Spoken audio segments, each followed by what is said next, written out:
नवनवीन व्हिडिओ पाहण्यासाठी शोभा नागरगोजे या चॅनलला लाईक आणि सबस्क्राईब करा. धन्यवाद. प्रसुप्तां संजीवयत्यखिलशक्तिधरस्वधाम्ना अन्यांश्च हस्तचरणश्रवणत्वगादीन् प्राणान् नमो भगवते पुरुषाय तुभ्यम्.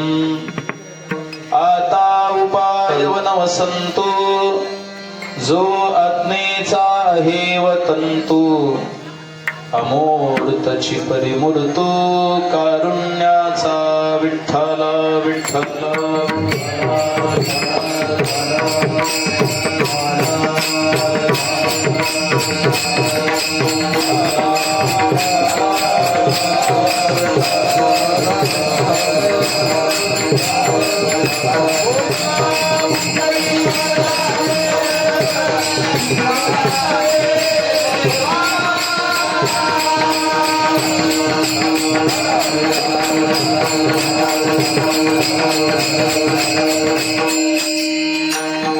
भ्रमधरिसी या देहाचा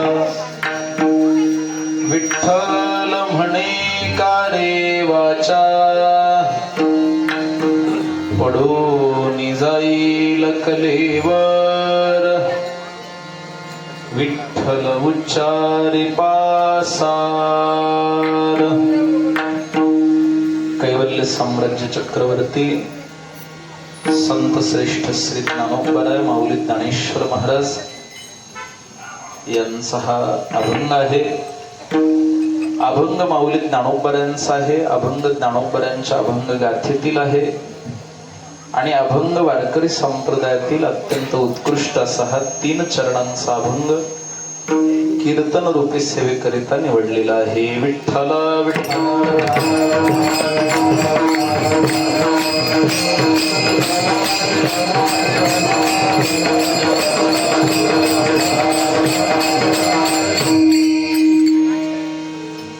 ऐका ना, एखादी खुर्ची किंवा स्टूल जरी असला तरी असं इकडं ठेवा. त्या पेटी बाजूला सारा अलीकडे पेटीच्या जागी ठेवा. बरं, इथून पडणार नाही पण कामाचं नाही तिथे ठेवणार. बरं, साऊंडवाले दादा, साऊंडवाले दादा, माझी हाक ऐकू येते का तुम्हाला? साऊंडवाले दादा, माझी हाक ऐकू येते? मोठा करा आवाज, ताकद द्या आवाजाला. तुमची सिस्टीम खूप चांगली आहे, फक्त छान लावा. बरं, लावा चांगली माया. एवढे साऊंड, एवढं सगळं वैभव आहे तुमच्याकडं, त्याच्यापेक्षा एक भोंगा करणं असतं तरी मोठा आवाज आला असतो. आता ना मी इथून पुढे सोबतच घेऊन फिरणार एक भोंगा. एवढा भोंगा असतो की नाही पत्र्याचा, जाईल तिकडं सोबत, म्हणजे साऊंड वाल्याला त्रासच नको आपला. साऊंड वाले दादा, हो साऊंड वाले दादा, छान करा आवाज जरा. मी पुन्हा म्हणणारच नाही. फर्स्ट अँड लास्ट, प्रथम और अंतिम मुक्ति मिल जाए तो ठीक, नाही तो नाही. विठ्ठल विठ्ठल.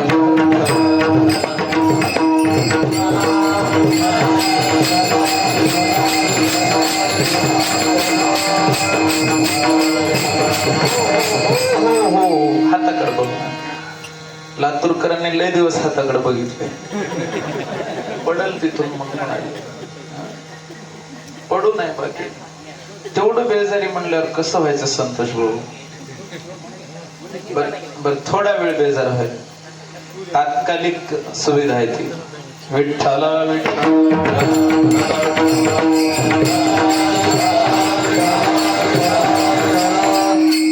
आता कसं जमलं? माझ्या कीर्तनात नेहमी लक्षात ठेवायचं, मी हो कधीच म्हणत नाही. हात केला की थांबायचं. सोपं काम आहे ते. आणि मोडका हात आहे ह्याचं दुसरं काही कामही नाही. मग थांबावं एवढंच. विठ्ठल विठ्ठल.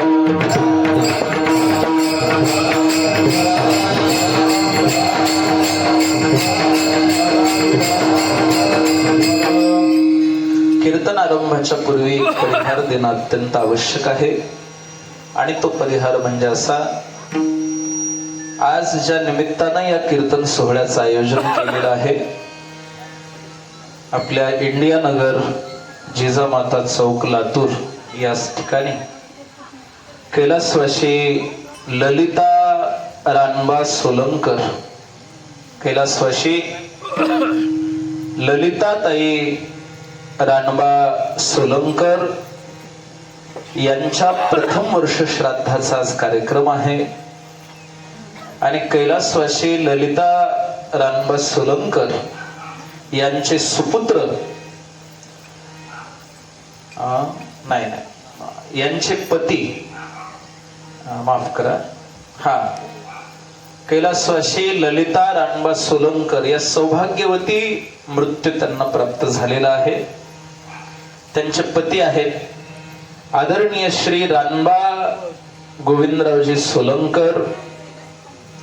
तसंच त्यांचे सुपुत्र म्हणजे कैलासवासी ललिताताई रानबा सोलंकर यांचे सुपुत्र श्री संतोषराव रानबा सोलंकर, श्री नारायण रानबा सोलंकर, श्री विठ्ठल रानबा सोलंकर आणि त्यांचा समस्त सोलंकर परिवार यांनी अत्यंत आवडीनं आपल्या मातोश्रींच्या म्हणजेच कैलासवासी ललिताताई रानबा सोलंकर यांच्या प्रथम वर्ष श्राद्धाच्या निमित्तानं या कीर्तन सोहळ्याचं केलेलं हे आयोजन आहे. विठ्ठल विठ्ठल.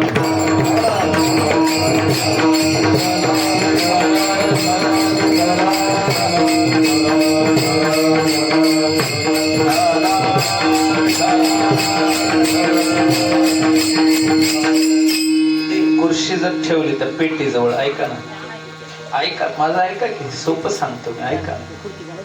तुमचं सगळं मान्य आहे. ती पेटी खाली घ्या किंवा समोर घ्या, 2 मिनिटं फक्त खुर्शी अशी इकडे घ्या, पेटी समोर घ्या, छान तिथं ठेवून दे बेटा. कुणीच 2 तास थांबू शकत नाही कीर्तन सुटेपर्यंत. माझं कीर्तन कधी सुटेल याचा भरोसाही नाही. हा छानच आहे, छान आहे. माझ्या 60% शरीरापर्यंत हवा पोहोचते, भरपूर झाली. बस बस ती सुखात आहे. ते मी सुरुवाती नकोच थांबू, ऐक ना तू, नकोच थांबू, ऐक माझं, तुला लय काम आहेत, व्यापी माणूस आहेस तू, कारभार बघायचा आहे भारताचा. विठ्ठल विठ्ठल.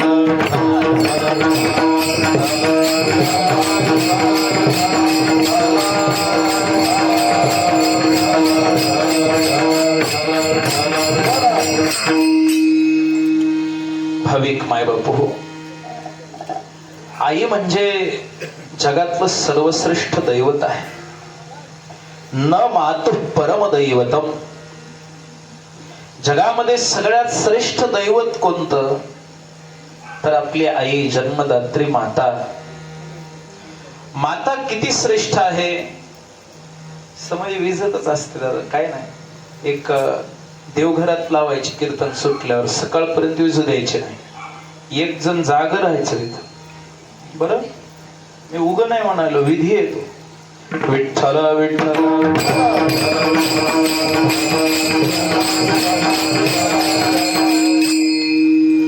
स्मृतिकारांनी सांगितलंय पृथ्वीपेक्षा श्रेष्ठ काय असेल तर आपली माता श्रेष्ठ आहे. आणि स्वर्गापेक्षा श्रेष्ठ काय असेल तर आपले वडील श्रेष्ठ आहेत. भूमेर गरीयसी माता स्वर्गात उच्चतर पिता. पृथ्वीपेक्षा श्रेष्ठ आई आहे आणि स्वर्गापेक्षा श्रेष्ठ वडील आहेत. म्हणून मनोभावे आई वडिलांची सेवा करणं हेच शारीरिक तप आहे. श्रीमद भगवद्गीतेच्या 17व्या अध्यायामध्ये तपाचा उल्लेख करत असताना त्रिविध तप भगवान श्रीकृष्ण पार्थाला सांगतात. त्याच्यात शारीर तपाची जी व्याख्या केली आहे, तप 3 प्रकारचं, शारीरिक, वाचिक आणि मानसिक. त्याच्यात वाचिक तपाची व्याख्या अशी आहे की आपण बोलत असताना आपल्या बोलण्याने कुणाला उद्वेग होऊ नये, ते त्याच्या हिताचं असावं, त्याला प्रिय वाटावं आणि सत्य असावं असं बोलणं, हे वाणीचं तप आहे. ज्ञानोबरांनी ते स्वतः केलंय असं ज्ञानोबराज सांगतात. माझी सत्यवादाचे तप वाचे केले अमोप कल्प मनोनी हे महाद्वीप पातलो प्रभू. ते कसं बोलावं याच्याबद्दल ज्ञानोबरायासारखं दुसऱ्या कोणाला सांगता आलं नाही. ज्ञानोबराय म्हणतात, साचा निमवाळ मितुले आणि रसाळ शब्द जैसे कल्लोळ अमृताचे. खरं असावं आपलं बोलणं, पण ते मऊ असावं. जे सत्य असतं ना ते थोडं तीक्ष्ण असतं बघा, जरा त्याला टोक असतं. म्हणून बोलत असताना आपल्या शब्दांचं टोक मोडून बोलत जावं. जरा मुंडवूनच शब्द बाहेर काढावेत. म्हणा की मुंडवणे माहितीये का? एखादं शस्त्र धारधार असलं की दगडावर नेऊन घासा, त्याची धार जाते बघा. तसं खरंच असावं, पण तेवढी तीक्ष्ण धार असू नये. साचा निमवाळ मऊ असावं, जरा थोडा असावं, पण रसाळ असावं. मितुले आणि रसाळ. मितुले म्हणजे थोडस मोजून मापूनच बोलावं. आणि रसाळ असावं, त्याच्यात रस असावा. मुखे अमृताची वाणी देह देवाचे कारणी. रस भरलेला असावा त्या बोलण्यामध्ये. मितुले आणि रसाळ. काही माणसं बोलतात आणि ऐकत राहावं वाटतं. काही माणसं बोलतात आणि का ऐकतोय असं वाटतं. विठ्ठल विठ्ठल. अहो शब्द नाही, अमृताचे कल्लोळच येत आहेत की काय असं वाटावं. शब्द जैसे कल्लोळ अमृताचे. तुम्हाला माहितीये, जगातले जे सगळ्यात नंबर 1 चे व्यापारी आहेत, कुणीही असो, त्यांना जर आपला व्यापार चांगला चालवायचा असेल तर एकच सूत्र आहे त्यांचं, गोड बोलतात. ग्राहकाशी गोड बोललं पाहिजे. स्पष्ट बोला, पण गोड बोला. थोडासा गुळ टाकत चला शब्दांमध्ये, साखर घालत चला शब्दांमध्ये. जे गोड बोलणारे व्यापारी आहेत ना, त्यांचा व्यापार एकदम भारी चालतो. ते कसा नफा काढतात आणि कसं आपल्याला कापतात ते कळूही देत नाहीत, इतकं गोड बोलतात. तुम्हाला माहितीये, विषातही साखर घातली ना की विष सुद्धा कसं लागेल. विठ्ठल विठ्ठल.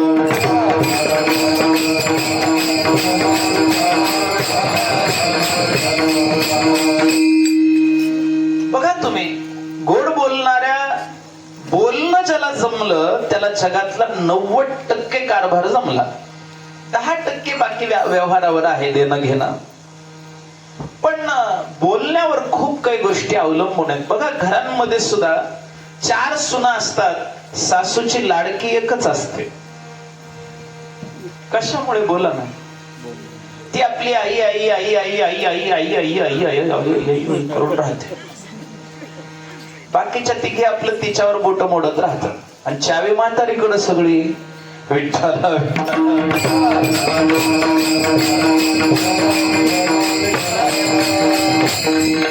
बोलण्यावर बरंच काही अवलंबून आहे बरं. पण खरं सांगू, बोलण्यातच सगळी शक्ती आहे असं मात्र नाही. सगळ्यात मोठं बोलणं कोणतं आहे माहितीये? न बोलणं. मौनम परम भाषणात. मौन राहण्या इतकं महान जगामध्ये दुसरं कोणतंच नाही. कारण तुम्ही बोलतात त्याच्यात काहीतरी दोष येण्याची शक्यता आहे. जिथं बोलणंच नाही तिथं दोष काय येणार आहे. विठ्ठल विठ्ठल.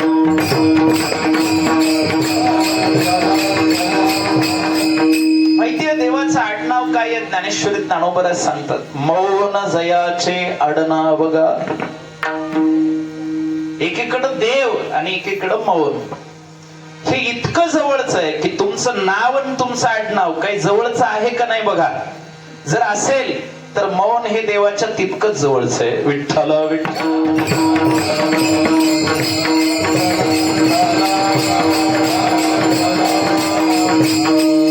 माऊली म्हणतात, मौन जयाचे आडनावगा. जिथे वाणी पोहोचतच नाही, वाणीचं सामर्थ्यच नाही की त्याच्याबद्दल काही बोलावं. यतो वाचो निवर्तन्ते अप्राप्य मनसा सह. आणि जे सर्वोच्च काही जगातलं आहे तिथे शब्द उरत नाही. तुम्ही अति आनंदात जा, शब्द उरतो का? सुचतो का? फुटतो का? सुचेल, पण त्या आनंदाच्या क्लायमॅक्सच्या शिखरावरून जरा खाली आल्यावर तिथे नाही सुचत. किंवा दुःखाचाही अतिरेक होऊ द्या, बोलणं सुचतच नाही. कोणत्याही गोष्टीच्या शिखरावर जेव्हा तुम्ही असता, सुखाच्या किंवा दुःखाच्या, तेव्हा शब्द उरत नाही, तर बोलणं सुचत नाही, बोलू शकत नाही. विठ्ठल विठ्ठल.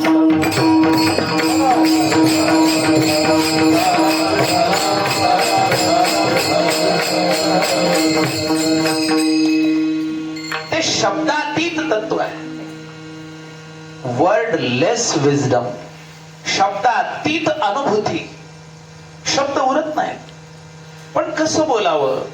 सत्यम ब्रूयात, हितम ब्रूयात, प्रियम ब्रूयात. खरं बोलावं, हिताचं बोलावं आणि समोरच्याला प्रिय वाटेल असं बोलावं. पण ते अवघड आहे. खरं बोललं की कधी कधी ते हिताचं वाटत नाही. हिताचं असलं तरी ते समोरच्याला आवडेल असं नाही. कडू औषध घेणं हिताचं आहे, पण आवडतं का घ्यायला? नाही आवडत.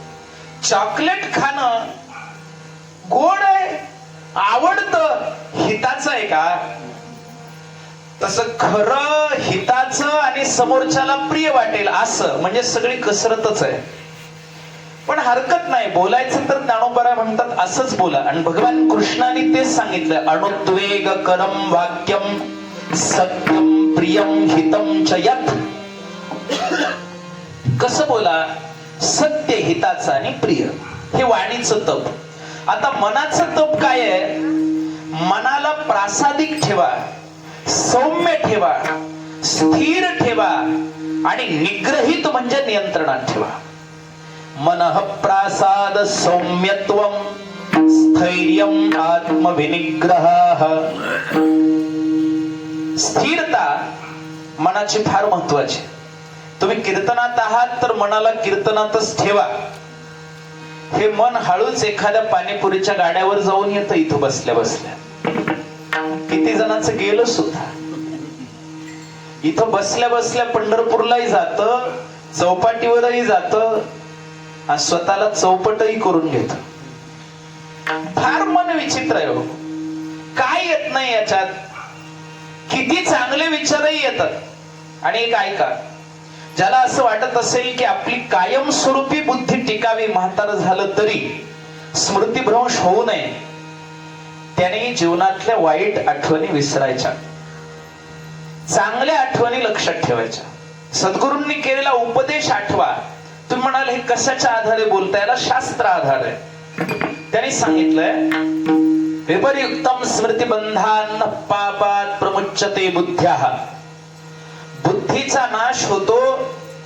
कुबुद्धी, कुविचार, दुर्विचार, झालेला अपमान, झालेला तिरस्कार, झालेलं दुःख, कोणीतरी केलेली निंदा, या गोष्टी तुम्ही आठवत राहिला तर त्याचे घाव जर बुद्धीत झाले तर बुद्धी हळूहळू हळूहळू विस्थापित होत जाते आणि म्हातारपणी स्मृतिभ्रंश होतो, काहीच आठवत नाही. म्हणून चांगल्या आठवणी जपा, चांगल्या आठवणीच्या चांगल्या विचारांमध्ये राहा, म्हणजे तुमची बुद्धी कायम टिकेल. मरेपर्यंत ओळखू येईल की माझ्या समोर कोण उभं आहे. बऱ्याच जणाला मरताना कळत नाही आपल्या आजूबाजूला कोण आहे. खरंय की नाही? दुसऱ्यांचं बघून असलात तर हो म्हणा, तुम्ही अजून आहात इथंच. विठ्ठल विठ्ठल.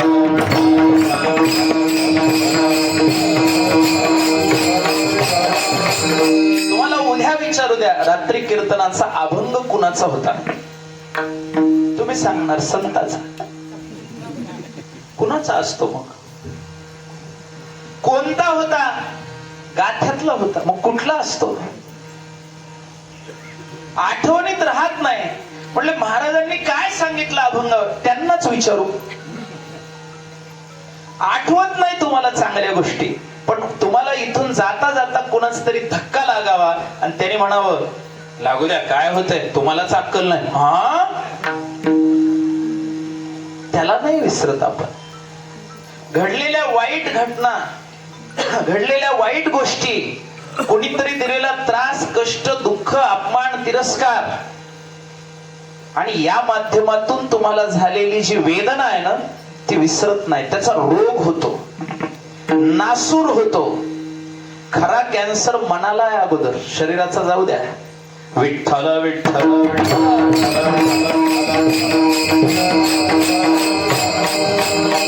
मनः प्रासाद सौम्यत्वम स्थैर्यम आत्मविनिग्रह. मनाची प्रासादिकता, स्थिरता, मनावरचं नियंत्रण हे मनाचं तप आहे. आणि शारीरिक तपाची व्याख्या करताना भगवान कृष्ण सांगतात, देव द्विज गुरु प्राज्ञ पूजनम अहिंसा शौच मार्जवम. देवाची पूजा, गुरुची पूजा, याच्यामध्ये आई वडिलाची सेवा, आई वडिलाची सेवा, माता पित्याची सेवा हे शारीरिक तप आहे. म्हणून ते स्वतः करायचं, नोकर लावून नाही. आता आजकाल पद्धत आहे, पोरं बाहेर नोकरीला असतात, उद्योगात असतात, आई वडिलांची सेवा करायला त्यांना वेळ नसतो म्हणून नोकर लावतात. काही जणांच्या घरी रोबोटही आहेत. त्याला सेवा म्हणत नाहीत, त्याला व्यवस्था म्हणतात.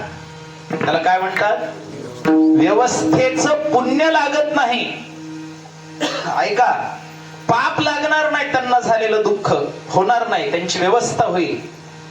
पण व्यवस्था वेगळी आणि सेवा स्वतः केलेली असते, त्याचं नाव. आता गुरु महाराज तुमच्या घरी आले, उदाहरण, येणार नाही, काळजी करू नका, मी जातच नाही कुठं. कोणते गुरु महाराज तुमच्या घरी आले आणि घरी आल्यानंतर गुरु महाराजांना सांगितलं, गुरु महाराज बाई पोळ्या करते, तिकडे भाजी आहे डब्यात, जाता जाता कामवाली बाई, हो तुम्हाला वाढून जायलाही सांगतो आम्ही, आम्हाला जरा घाई आहे, आम्ही येतो. आणि हे नवरा बायको गेले घराच्या बाहेर. आता गुरु महाराजांना कामवाल्या बाईने पोळ्या करून वाढल्या आणि कामवाली बाई गेली. याला काय म्हणावं? सेवा म्हणावं का व्यवस्था? व्यवस्थाही म्हणू नये, अवस्था म्हणावं. बोलवलं कशाला गुरूंना? एक. आणि दुसरी गोष्ट, तुम्ही बाहेर जाणार असाल तर स्पष्ट सांगा, आमच्याच्याने होत नाही, दुसरीकडे बघा. गुरु तुमच्या एकट्याहून बसले नाहीत. विठ्ठला विठ्ठल.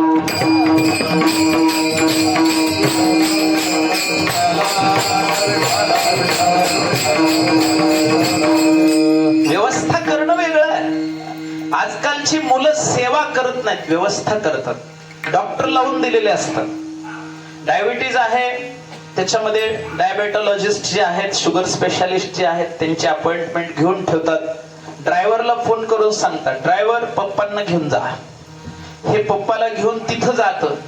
डॉक्टरला फोन करून सांगतात, whatever check that, whatever suggest that prescription and medicine also, provide that, what is bill I will spend. मी काय एक्सपेंडिचर होईल, एक्सपेन्सेस होईल, मी सारतो. तुमचे तुम्ही बघा, त्यांचं काय सारलं करायचं ते करा. लयच त्रास होत असला तर द्या इंजेक्शन. अहो पेन किलरचं हो, तुम्ही कोणतं आणलं मनात? विठ्ठला विठ्ठला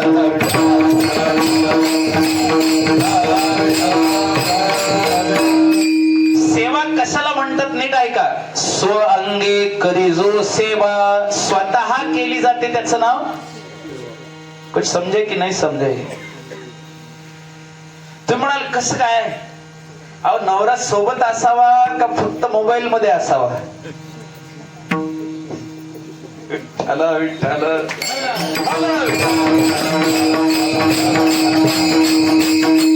म्हणून व्यवस्था नका करू. व्यवस्थेचे मोहताज नाहीत आई वडील तुमच्या, त्यांची होईल व्यवस्था. व्यवस्था करणारे खूप आहेत, सेवा करणारे कमी. ऐका, वडिलांनी जर शौच केलं, त्यांना जर उठता येणं गेलं, जागेवर संडास झाली, थोडं स्पष्ट बोलतो, ज्याला स्वतःच्या हाताने धुता येते त्याचं नाव सेवा आहे. विठ्ठल विठ्ठल.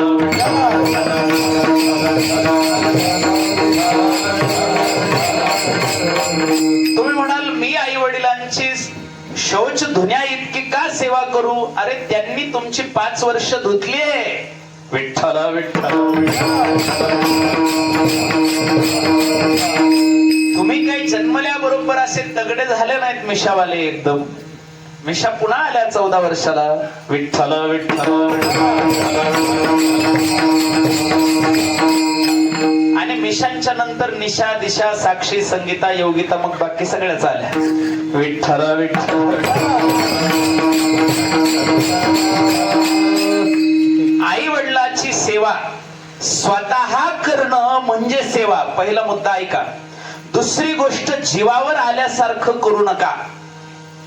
बऱ्याच जणांना कसं आहे, मनात नसतं. कित्येक पोरं वाट बघतात कधी जातील. मला एका परिवारामध्ये असं घेऊन गेले, शेतामध्ये म्हातारी बाजेवर रडत बसल्यात काही बाया. मी म्हणलं काय गेल्या का, झालं का पुंडलिकावर दे. म्हणले नाही अजून श्वास चालू आहे महाराज. म्हणलं मग काय करू. म्हणलं काही नाही, आशीर्वाद द्या. मी दिला आशीर्वाद. म्हातारी ठणठणीत बरी झाली. 3 दिवसांनी परत भेटायला आले आणि सांगितलं महाराज नीट व्हावी म्हणून आशीर्वाद म्हणलं नव्हतो आम्ही, मग पुंडली व्हावी म्हणून म्हणलं. अजून तरी तसा दिला नाही कुणाला. आता 5.5 वर्ष झाले म्हातारी अजून ठणठणीत आहे. पोरं कधी कधी विचारतात महाराज आशीर्वाद नेमका किती दिवसाचा आहे. 40 एकर म्हातारीच्या नावावर आहे, काहीच देत नाही पोरांना. कंजूस एवढी आहे, मीच आशीर्वाद दिलाय पण 5 रुपयाच्या वर दक्षिणा कधी दिली नाही अजून. विठ्ठल विठ्ठल.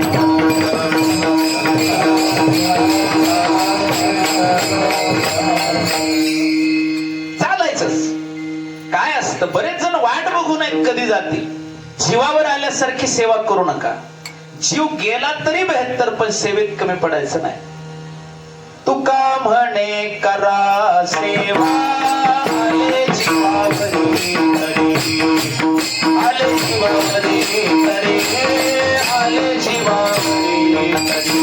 तुका म्हणे करा सेवा, आले जीवावरी तरी, आले जीवावरी तरी, आले जीवावरी. तुका म्हणे करा सेवा,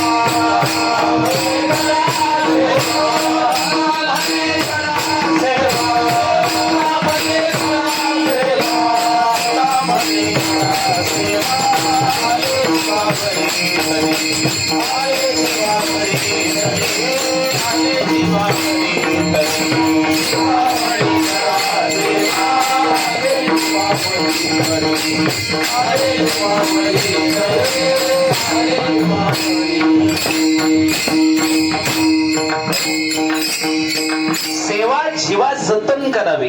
दुसरा मुद्दा. तिसरा मुद्दा, सेवा अजून करावी अशी भावना. कितीही सेवा घडली तरी अजून पाहिजे, अजून पाहिजे, त्याचं नाव सेवा. नाहीतर केली की भरपूर सेवा असं नका, असं नका म्हणू. केलं की अन्नदान, केलं की पंक्ती असं नका म्हणू. तुम्ही जेवढं कराल आणि जेवढी अवघड अवस्था असेल त्याच्यातून वेळ काढून करा. बरेच जण म्हणतात मग ड्युटी सोडावी, काम सोडावं. सगळं संपल्यावर 2 तास तरी वेळ भेटत असेल, 1 तास तरी, तेवढ्या वेळात बसा ना. जेवढ्या प्रतिकूल परिस्थितीत पुण्य कराल तेवढं त्या पुण्याचं महत्व असतं. अनुकूल परिस्थितीत कुणी पुण्य करेल त्याच्यात नवल नाही. अडचणीतून ज्यांनी भक्ती केली तेच भक्त महान ठरले. मीराबाईला भक्ती करायला अडचणी होत्या म्हणून मीराबाई प्रसिद्ध झाल्या. लक्षात ठेवा. सुविधा काहीच नव्हती. ज्या राजघराण्यात जन्माला आले सगळे नाव ठेवत होते. दीर होता, नवऱ्याचा भाऊ, नवरा तर मेला. इतका भयंकर. त्या धीराची बायको म्हणजे ह्यांची जाऊबाई, ती तर एवढी कडक. त्या धीरानेच तर विष पाठवलं होतं प्यायला. विष का प्याला राणाजीने, विष का प्याला राणाजीने, विष का प्याला राणाजीने,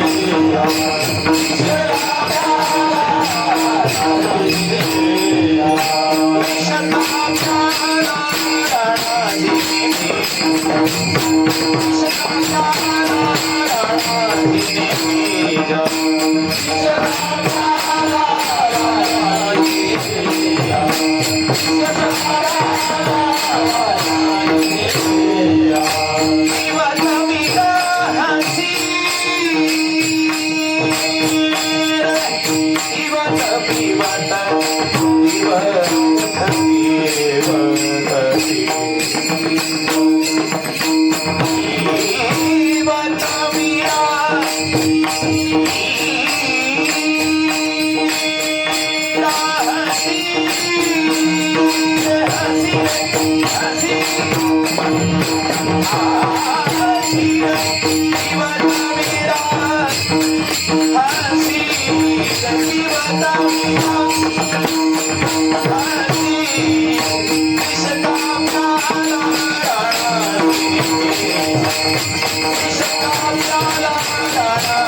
विष का प्याला राणाजी ने भेजा पिवत मेरा हसी रे.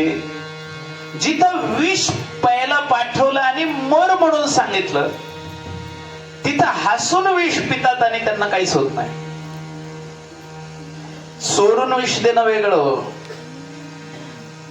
ते राग काढायची पद्धत आहे. सांगून विष पाठवलं किती अवघड परिस्थिती आहे. पिवत मीरा हसी रे. सेवा करायला, भक्ती करायला, दान धर्म करायला जेवढ्या अडचणीत असताना तुम्ही कराल तेवढं त्याचं फळ 1000 पटीनं. एक जण म्हणला वर्ष श्राद्ध मोठं करायचं होतं पण जरा अडचण आहे. अडचणीतच कर, तुझ्या अडचणी जातील. विठ्ठल विठ्ठल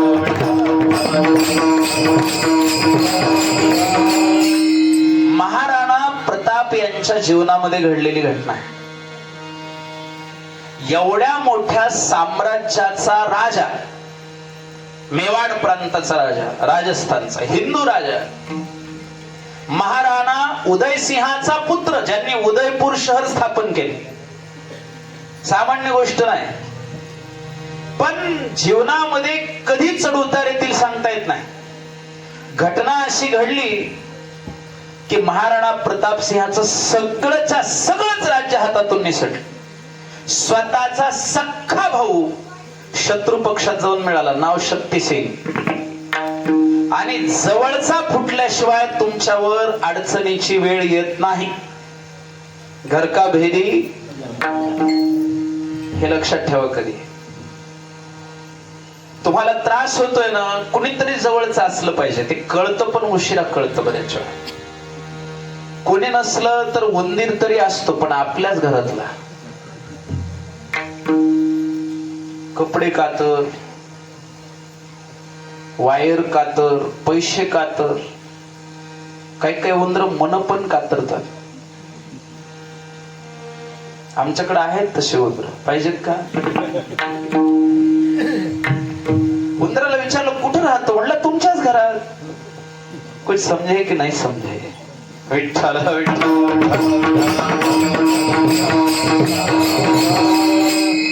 बात ऐसी है. स्वतःचा सख्खा भाऊ राणा शक्तिसिंग सोडून गेला तर अकबराला जाऊन मिळाला. आता सगळंच माहित होतं त्याला, त्याने सगळं सांगितलं. रहस्य मर्म वर्म काय असेल ते. अकबराने जिंकलं, प्रतापसिंह हारले. एक मुलगा आणि 2 पत्नी होत्या जुन्या काळात. असत ते तिघाचा परिवार घेऊन हे जंगलात गेले. कारण राजाचं राज्य गेल्यावर त्याच्याजवळ काहीच नसतं, लक्षात ठेव. काय त्यांच्यापाशी जंगलात गेले. एक फुलकमर बाईसाहेब आणि अजबदी बाईसाहेब 2 पत्नी होत्या. अमरसिंग मुलगा होता, छोटा होता, आत्ताशी चलत होता. घेऊन गेले तिकडे जंगलामध्ये. एक गुहा होती आणि गुहेच्या बाजूला एक झरा होता. झरणा त्या काळात, नदी नाही, छोटा झरणा. तिथं पाणी प्यायचं आणि गुहेत राहायचं. पण जेवायला काय? असं म्हणतात की ते शेतामधलं जे काही गवत आहे ना, ते गवत आणायचं आणि पिठात मिसळून खायचं. जसं पूर्वी बरबड्याचं गवत होतं आपल्याकडे महाराष्ट्रात. कोणी बरबड्याची भाजी खाल्ली असली तर आठवा, आंबाड्याची पाला भाकरीत घालून खायचा. खाल्लाय का कोणी? जुनी मंडळी आहेत बरेच जण, त्यांना माहितीये. आम्ही खाल्ले. वा क्या बात आहे. आता ह्या 2 वर्षात खाल्लं की त्याला लय दिवस झाले. आता नुसत्याचा पत्या विठ्ठला विठ्ठल.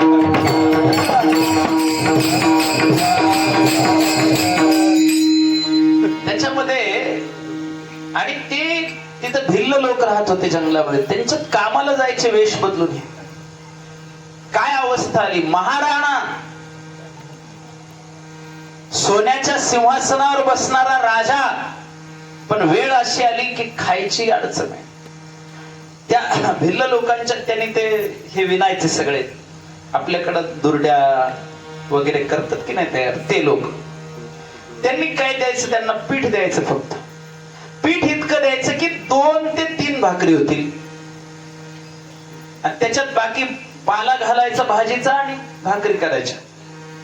एक त्यांच्या ज्या पत्नी होत्या त्या आजारी होत्या, त्यांना वात्याची बिमारी होती, त्याच्या उठताच येत नव्हतं. एकच पत्नी त्यांचं काम करायच्या. त्यांनी बायकोला हाक मारायची, सांगायचं बाबा भाकरी किती करायलीस? त्यांनी सांगितलं पिठच एवढंच आहे, 2 होऊ शकतात, लयच पातळ केलं तर 3. माणसं किती आहेत घरात? मुलगा 1, ह्या दोघी, मालक किती झाले? माणसं 5, भाकरी 3. बघा काय अवस्था. असं समजू नका की तुम्ही फार असं अडचण येणारच नाही. कधी कुणालाही अडचण येऊ शकते, नाही असं नाही. ऐका, त्याने सांगायचं अजून थोडा पाला घाल, अजून पातळ कर, पण भाकरी 6 कर. 3 भाकरीच्या पिठात भाकरी किती करायच्या? 6. म्हणजे 6वी भाकर कुणाला? म्हणाले आपल्या घरी जर कुणी एखादा अतिथी आला, साधू आला, तर त्याला आपण खाऊ घालू. करायच्या कशा पातळ करत असतील, पाला जास्त घालत असतील. कधी कधी 5च व्हायच्या. त्या दिवशी महाराणा प्रतापसिंह उपाशी राहायचे आणि स्वतः भाकरी न खाता येणाऱ्या साधूला, महात्म्याला, कुणाला तरी दान द्यायचे. भाकर काय द्यायला जवळ काही नव्हतंच. जे काही टोटल उत्पन्न आहे ते तेवढंच आहे, त्याच्यातूनही 1 भाकरी साधूची. आणि हे 1-2 दिवस नाही, 5 वर्ष काढले त्यांनी त्याच गुहेत. आजही ती गुहा आहे राजस्थानमध्ये, आजही आहे. तो डोंगर आहे, ती गुहा आहे, सगळंच आहे. काय प्रकृतीची परिवर्तनशीलता असेल, भगवंताची कृपा असेल. भामाशहा म्हणून एक प्रचंड धनाढ्य व्यक्ती होता. त्याला स्वप्नात जाऊन भगवंताने सांगितलं, अरे तुझ्याकडे एवढं धन आहे, काय करायचंय? मरून जाशील, सगळं धन नष्ट होईल. प्रतापसिंह धर्मासाठी लढणारा राजा आहे, तू त्याला जाऊन भेट. हा भामाशहा नावाचा प्रचंड धनाढ्य व्यक्ती त्यांना शोधत आला. जिथं कामाला होते त्यांना विचारलं, म्हणे महाराणा प्रतापसिंह तुमच्या इथं आहेत. त्यांना माहितच नव्हतं. ते म्हणले नाही व असं कोणी नाही, प्रताप नावाचं एक पोरग येते कामाला. पोरग नाही म्हणले, ते प्रतापसिंह महाराज आहेत. असं आहे का म्हणे? त्यांनी सांगितलं हळू बोला, यांच्या समोर नको म्हणे, हे पीठ देतात मला. इकडं बाजूला बोलू आपण, काय बोलायचं? म्हणजे बोला काय? म्हणजे मी भामाशहा आहे, माझ्याकडे प्रचंड धन आहे. त्या काळामध्ये त्यांनी 7 कोटी सोन्याच्या मोहरा महाराणा प्रताप सिंहला दिला. एक मोहर 3-3 तोळ्याची होती. काय संपत्ती झाली तुमची, तुम्ही करा हिशोब काय होईल ते. आणि त्याच्यावर सैन्य उभा केलं ना. अकबराला पराभूत करून महाराणा प्रताप सिंह पुन्हा एकदा राजे झाले. ते मरेपर्यंत कायम राजे राहिले. हे कशाचं पुण्य आहे? दान देण्याचं पुण्य आहे. जास्त नाही देणं शक्य तुम्हाला, 1 भाकरी. आणि अडचणीच्या काळात जे दिल्या जात त्याचं पुण्य जास्त आहे, लक्षात ठेवा. गरिबी आहे, गरिबी आहे, गरिबी जात नाही, कसं दान देऊ? अरे दान दे, गरिबी जाईल. विठ्ठल विठ्ठल विठ्ठल.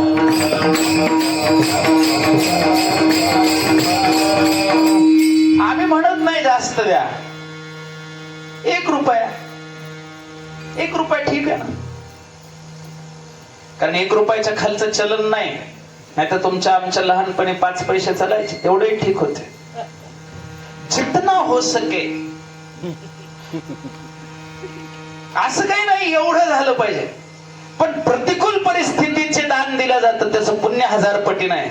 अडचणीच्या काळात जी भक्ती केल्या जाते, जेव्हा सगळ्याचा विरोध असतो तेव्हा ही जी भक्ती श्रद्धा तुटत नाही.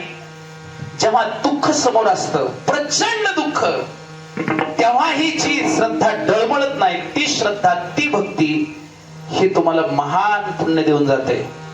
पांडव वनवासात असताना कृष्णावरची त्यांची निष्ठा आणि प्रेम बघा. परित्या देवासी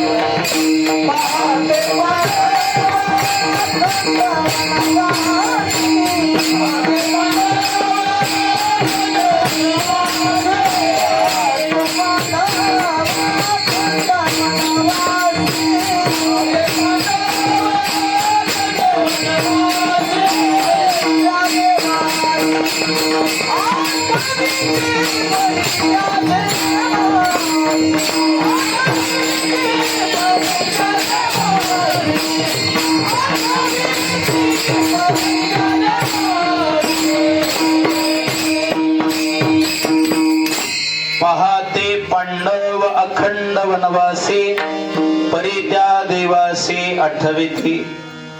जेवढ्या अडचणीच्या काळात, दुःखाच्या काळात, त्रासाच्या काळात, पिढेच्या काळात तुम्ही निष्ठेने राहाल.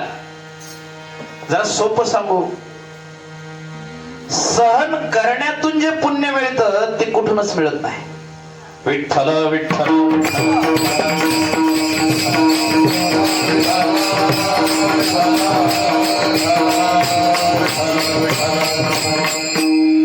कृष्णावर रुक्मिणी मातेनं प्रेम करणं सोपं आहे का अवघड आहे?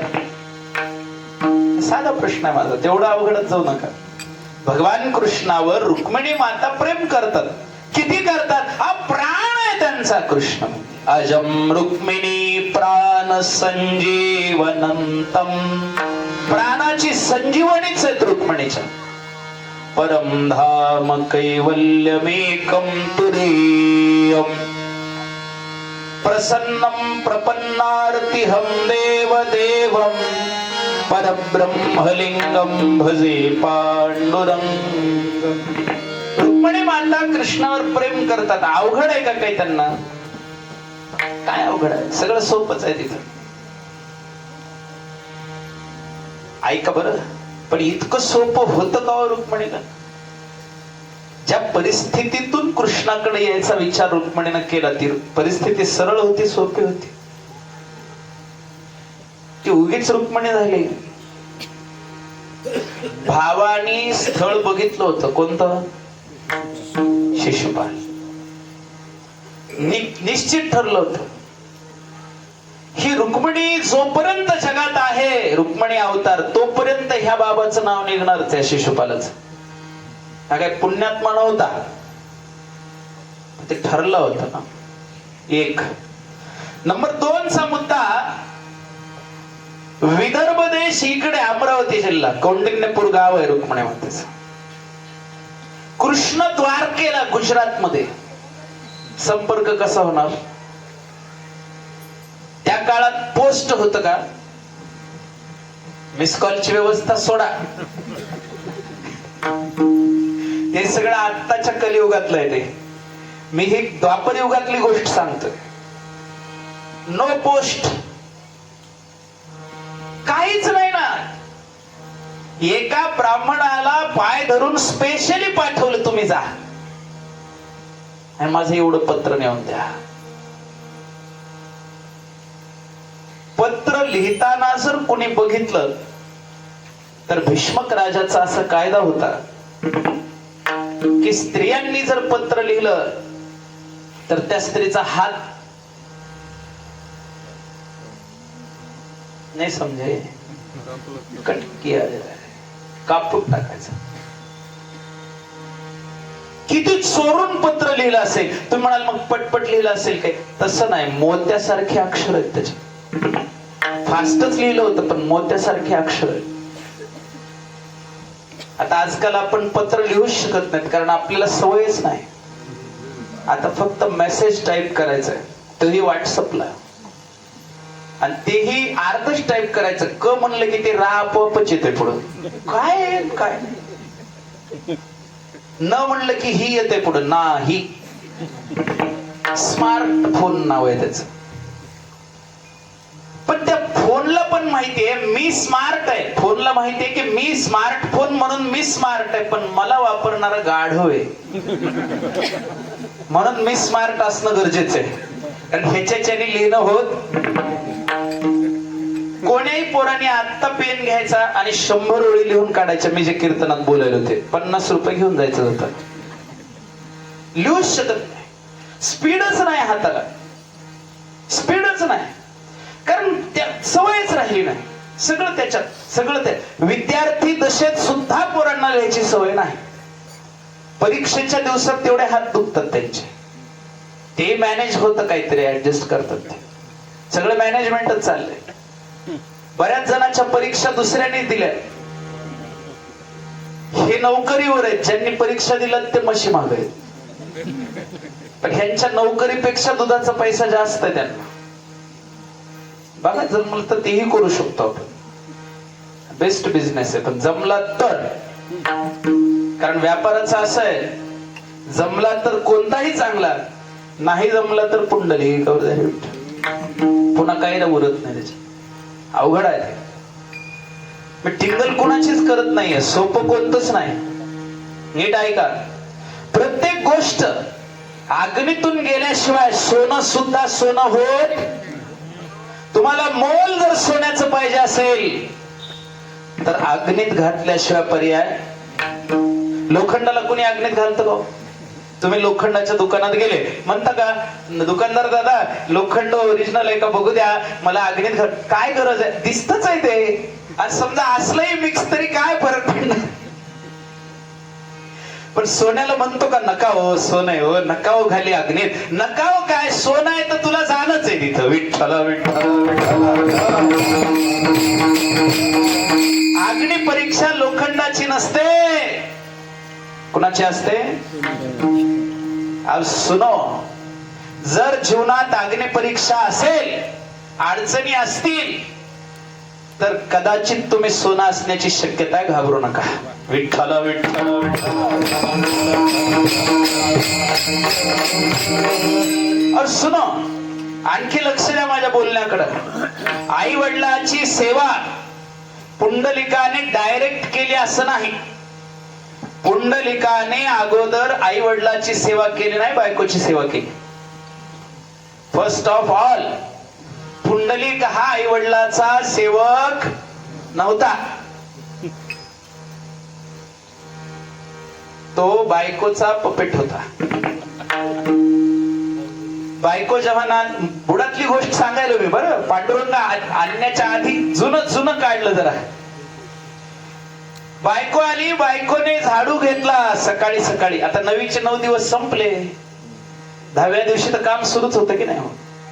कुणाच्या घरी 17व्या दिवशी 16 झाल्यावर असेल, काय असेल ते असेल. आता नाव 16 आहे पण करतात 3ऱ्याच दिवशी. काय त्याला घेतला झाडू हातात, झाडायला लागली की तो पळत आला आणि म्हणला अगं अगं तुझ्या नाकामध्ये धूळ जाईल.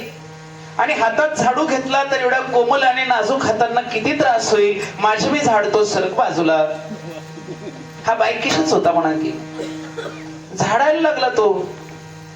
नंतर ती भांडे धुवायला बसली तर म्हणे अगं तुझ्या हाताला घंटे पडतील, फोडं येतील, तू भांडे धुवायचे असतात का, तुला दम लागेल. शक्यच नाही म्हणे, मी धुतो. भांडे हाच धुवायला लागला. तर धुणं धुवायला गेली. किती म्हणे त्रास होईल, तुझा श्वास दाटून येईल, असं करू नको म्हणे, सरक बाजूला माझे मी. म्हणजे जेवढे काही स्त्रियांचे काम आहेत, दळणं, काढणं, कुटणं, स्वयंपाक, भांडे, कुंडे, अमुक तमुक तमुक तुमचे तुम्ही घ्या पुढलं भरून रिकाम्या जागा. बरं सगळं कोण करतो? पुंडलिक. आणि आई वडिलाला कशी वागणूक देत होता माहितीये? त्यांच्या पायाला दोरखांड बांधायचं आणि ओढीत चालायचं रस्ते, असं ओढीत चालायचं. आणि बायको कुठं होती? खांद्यावर घेऊन चालला तो. खांद्यावर बायको. बायको कुठे? खांद्यावर. आणि मायबाप दोरी बांधून ओढतोय माग माग. ते असे घसरत चाललेत रस्त्याने. किती चरपांडे निघले असतील अंगाचे. आता माणसाला जर असं ओढत नाही किती अवघड आहे ते. माणूस आहे ते, शक्य आहे का? किती त्रास होत असेल. हे चालले. जाताना त्यांनी बघितलं एक ऋषीचा आश्रम आहे आणि त्या आश्रमामध्ये काही काळ्या कुट्ट स्त्रिया आणि एकदम मळकटलेले कपडे घाणेरडे त्यांच्या अंगावर. 10-12 जणी आत जातात. त्या आश्रमात गेल्या, दर्शन घेतलं आणि बाहेर आल्या त्या आश्रमातून तर एकदम लखलखीत दिव्य स्वरूप, गोऱ्या पान झालेल्या आणि एकदम दिव्य लखलखत स्वरूप, चमकत स्वरूप त्यांचं. तो जवळ गेल्यानं विचारलं, ओ बायांनो थांबा. म्हणे काय? तुम्ही कोण आहात? आणि ह्या ऋषीच्या आश्रमात जाताना तुमची अशी रूप, अशी दैन्य अवस्था, येताना एवढं दिव्य रूप कसं काय झालं? ते म्हणे तिथे एक ऋषी आहेत, फार तपस्वी आहेत. त्यांचं दर्शन घेतलं ना की कुणाचंही असं दिव्य रूप होऊन जातं. आम्ही कोण आहोत? आम्ही गंगा, यमुना, सरस्वती नद्या आहेत. आमच्यात खूप पाप साचले की आम्ही अशा मळकटून जातो. लोक येतात, स्नान करतात, पाप टाकतात. आम्ही आमचं पाप धुण्यासाठी त्या ऋषीच्या दर्शनाला आलो. तुलाही घ्यायचं असलं तर घे. हा म्हणला काही असो. बायको म्हणली आहोत चला. वर होती ना, कुठं? मानगटावर बसलेली. खांद्यावर म्हणजे मानेवरच की हो. पुरुषाच्या मानेवरच आहे आता बायको सध्याच्या काळात. पुरुषाला मान कुठं आहे? सगळा मान त्यांच्याकडे, त्या मानेवर आहेत त्यांच्या. ह्याचा जेवढा मान आहे त्याच्यावर आहेत त्या. नाही कळलं तुम्हाला? असं आहे. आणि मग ते ती बायको म्हणले चला ना. तो म्हणला थांब जरा, मला बघू दे काय ते. पहिल्यांदा म्हणलं आयुष्यात. बायको म्हणली एवढा तोरा? थांब म्हणला जरा, तुझं सगळं करतो, जरा उतर खाली. बायकोला खाली उतरलं. गेला. ते ऋषी बसलेले आहेत. ह्याचे पाय वाजले त्या ऋषीने. हळूहळू हळू पाय वाजवू दे. का? माझे आई वडील झोपलेले आहेत, त्यांच्या झोप मोडेल. म्हणजे तुम्ही एवढे दिव्य, ते तीर्थ नद्या आल्या आणि बाहेर निघल्या तर दिव्य झालं. काय पुण्य? म्हणजे हेच पुण्य, दुसरं काही नाही. आई वडिलाची सेवा. त्या दिवशी या पुंडलिकाच्या डोक्यात उजेड पडला की अच्छा ये भी है. म्हटलं खांद्यावरची खाली उतरली ती आता खालीच राहू द्या.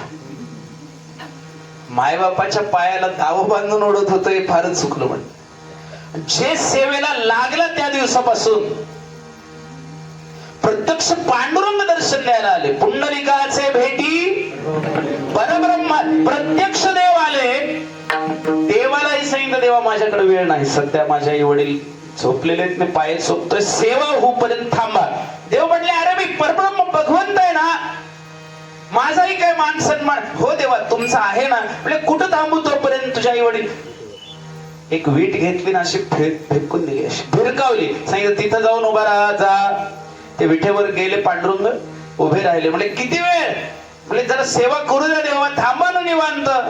देव म्हणले ठीक आहे, फक्त वाट पाहे उभा, वाट पाहे उभा भेटेचे आवडी.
मर्यादा पुरुषोत्तम भगवान श्रीरामचंद्र सुद्धा वडिलाच्या आज्ञेचं पालन करण्यासाठीच वनवासाला जातात. तापस बेश विशेष उदासी 14 बरिस राम बनवासी. कशा करता? वडिलाची आज्ञा पालन करण्याकरता. हे आई वडिलाच्या सेवेचं महत्व आहे. आणि जेव्हा त्यांनी देह ठेवला तेव्हा त्यांच्या प्रित्यर्थ काही पुण्य कर्म करावं, थोडं बेस वाढवा, दान धर्म करावा. कारण पुरुषाच्या जीवनामध्ये ज्या दिवशी देह ठेवला तो पर्व काळ आहे. वर्षाला एकदा तिथी येते. पुरुषासे पर्व काळ जन्मात जोडे एक वेळ. माता पितयाचा मरण काळ ती धर्माची वेळ अति पवित्र. ज्या तिथीला त्यांनी देह ठेवला 12 महिने झाल्यावर ती तिथी येते, त्याचं नाव श्राद्ध आहे. श्राद्ध किती महत्वाचं माहिती आहे? श्रद्धापूर्वक केलेलं कर्म शास्त्राने निर्दिष्ट, त्याचं नाव श्राद्ध आहे. शास्त्र निर्दिष्टम कर्मणः श्रद्धापूर्वकम कुर्वन्ति स श्राद्धः. सश्रद्धा अंतःकरणाने करणं, त्याचं नाव श्राद्ध आहे. श्राद्धाचं पुण्य तर एवढं आहे की आजच्या दिवशी 1 तांदळाचा शीत दान दिला तर 1000 शीत दान केल्याचं पुण्य आहे. 1 माणूस जेव घातला तरी 1000 माणसं जेव घातल्याचं पुण्य आहे. 5 प्रकारचं दान करावं असं गरुड पुराणात सांगितलं प्रेतकल्पामध्ये.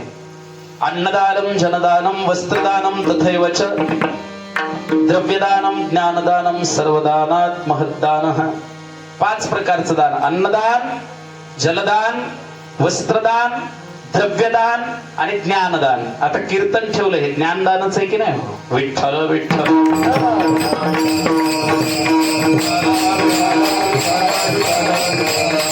अन्नदानाचंही पुण्य आहे. जलदान, पाणी सुद्धा आज दान दिलं, 1 माणसाला पाणी पाजलं 1000 माणसाचं पुण्य आहे. म्हणून श्राद्धाचं खूप महत्व असतं. श्राद्धाच्या ठिकाणी जो भोजन करतो त्यांनी 3 वर्ष केलेलं पुण्य त्या यजमानाला देऊन जात असतो. लक्षात ठेवा, एवढं पुण्य श्राद्धाच्या अन्नदानाचं आहे. विठ्ठल विठ्ठल विठ्ठल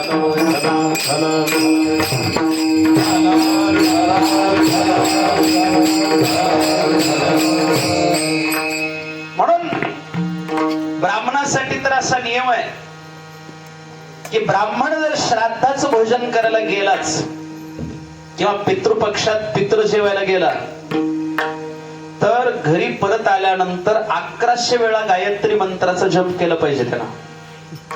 कारण तेवढं पुण्य जिथं जेवण केलं त्यांना देऊनच येत असतो तो. विठ्ठल विठ्ठल. सहस्राधिकमष्टम यत् जप्यते.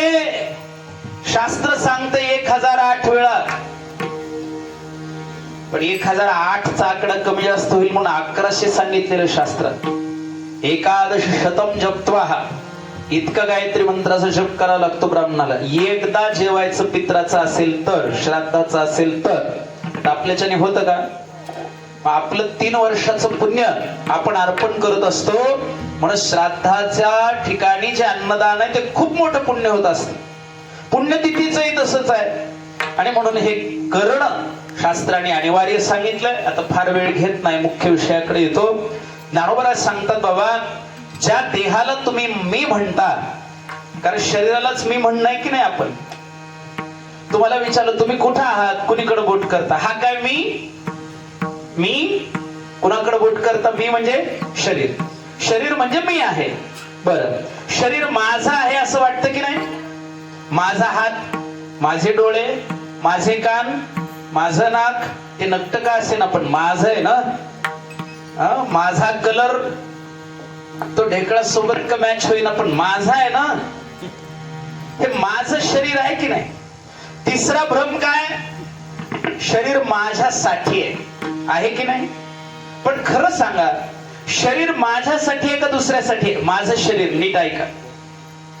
तुम्ही सुंदर आहात, स्वतःला सुंदर दिसता का बघणाऱ्याला? बरं, तुम्ही कुरूप आहात, तुमचं कुरूप पण दुसऱ्याला दिसतं का तुम्हाला? आरशात दिसत असेल हो, एरवीच विचारायलो मी. बरं, तुमच्या शरीराला जे नाते जोडले ते स्वतःच काय नातं आहे? तुम्ही स्वतःचे मामा आहेत, बोला, स्वतःची मावशी आहेत, स्वतःचे आत्या आहेत, स्वतःचे काका आहेत, काय आहेत तुम्ही? स्वतःचे मित्र आहेत. हे सगळे नाते दुसऱ्याशी आहेत शरीराचे. भाचा म्हणतो हा माझा मामा, मामा म्हणतो हा माझा भाचा, चुलता म्हणतो हा माझा पुतण्या, पुतण्या म्हणतो हा माझा चुलता, मेवना म्हणतो हे माझे दाजी, दाजी म्हणतात हा माझा मेवना, सासरा म्हणतो हा माझा जावई, सासू म्हणतो नाही, सासू म्हणते, स्त्रीलिंगी प्रयोग आहे, सासू म्हणते हे आमचे जावई, जावई म्हणतो ही माझी सासू. हे सगळे नाते असेच आहेत. मित्र म्हणतो हा माझा दोस्त, आहे की नाही? म्हणजे शरीराचा खरा उपयोग लोकांनाच आहे किंवा आपल्या स्वतःला काय उपयोग आहे मला सांगा ना. सुंदर दिसलात तरी लोकांना दिसणार आहेत, कुरूप दिसलात तरी दुसऱ्याला दिसणार आहेत, आहे की नाही? तुम्हाला फक्त दुखणं भाणं आलं तर ते तेवढं आपलं असतं बघा. म्हणून ज्याचं कधीच काही दुखत नाही ना तो जिवंत आहे की नाही हाच प्रश्न आहे. विठ्ठल विठ्ठल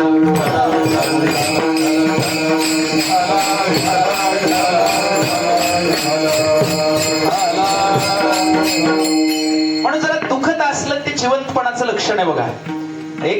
एक माझ्याकडे माणूस आला, महाराज डोकं फार दुखायलो, कशाने दुखत असेल? मी म्हटलं आहे म्हणून दुखत. आता काय, आता ज्याला नाही त्याचं दुखतच नाही. बऱ्याच जणांचं डोकं कधीच दुखत नाही, कळलं का? असं आहे ते. विठ्ठल विठ्ठल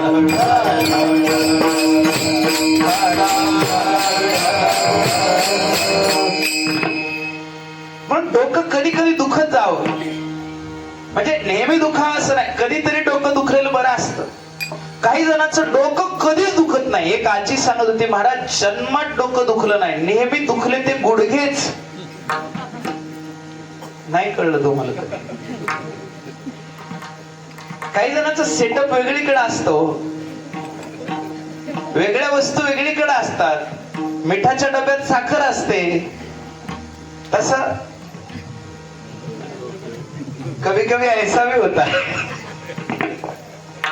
माहितीये, एक जणाचं डोकं इतकं दुखायचं, गुडघे जरा कमी दुखायचे, पण गुडघ्याचं ऑपरेशन झालं, डोकं दुखायचंच बंद झालं. आताही नसलं कळलं तर मग त्याच कॅटेगरीत आहेत आपण. विठ्ठल विठ्ठल विठ्ठल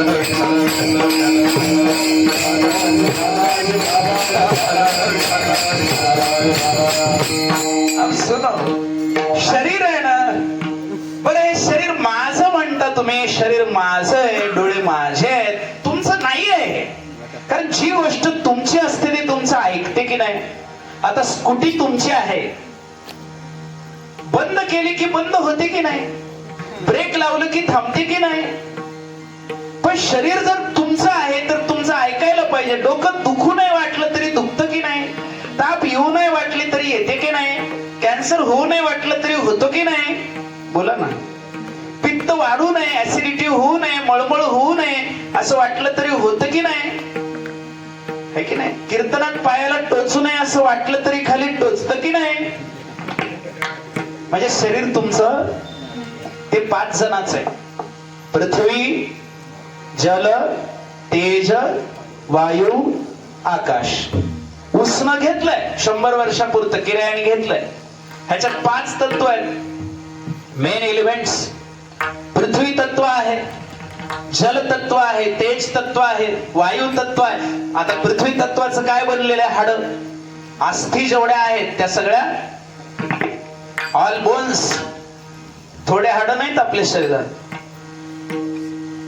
ती प्रत्येक हाडाची रचना, मातीचे सगळे घटक हाडात आहेत. कॅल्शियम आहे, फॉस्फरस आहे, पोटॅश आहे, सगळं आहे हाडामध्ये. कॅल्शियम कमी झालं की बोन डेन्सिटी लगेच कमी होते. आणि ज्या दिवशी बोन डेन्सिटी कमी झाली त्या दिवशी मृत्यूपत्र बनवून ठेवा, कारण आता झिजलेले हाड परत भरून निघत नसतात. विठ्ठल विठ्ठल. म्हणजे ज्यांच्याकडे ते आहे त्यांना मृत्यूपत्र बनव म्हणतो बरं मी. आता काही जणांचं मृत्यूपत्र असं भयानक आहे, वरच्या पॅन्टच्या खिशामध्ये 30 रुपये आहेत, त्याच्यातले 5 बायकोने घ्यावेत आणि 25 माझ्या अंत्येष्टीला वापरावे. असलं काय कामाचं मृत्यूपत्र? आणि समजा तुम्ही नाही बनवलं तरी काळजी करू नका, सगळे वडावडी करून सगळं घेणार आहेत, तुमच्या अंगावरच सुद्धा काढून घेणार आहे. एखादी व्यक्ती वारलं ना, 4 शहाणे येतात आणि म्हणतात पाहुणे यायच्या आधी घ्या काढून गळ्यातलं, हातातलं, कानातलं काढा. त्यातले त्यात एखादी माय माऊली तेवढी हुशार असते, म्हणते आत्या तुझ्या हातातल्या अंगठ्या ग काढा ग. तिचं लक्ष होतं 10 वर्षापासून ही कधी जाईल आणि मला कधी मिळतील. सगळे काढून घेतात. त्यांना म्हणलं का काढता? मरायला लागली म्हातारी, कसं काढून घ्यायला तुम्ही? ते म्हणे लालच नाही हो आम्हाला, लोभ नाही आम्हाला, लोभ नाही आम्हाला. मग का काढता? नाही हो त्यांची आठवण म्हणून काढतो. मग आठवणच ठेवायची तर चप्पल कपाटात ठेवा ना. विठ्ठल विठ्ठल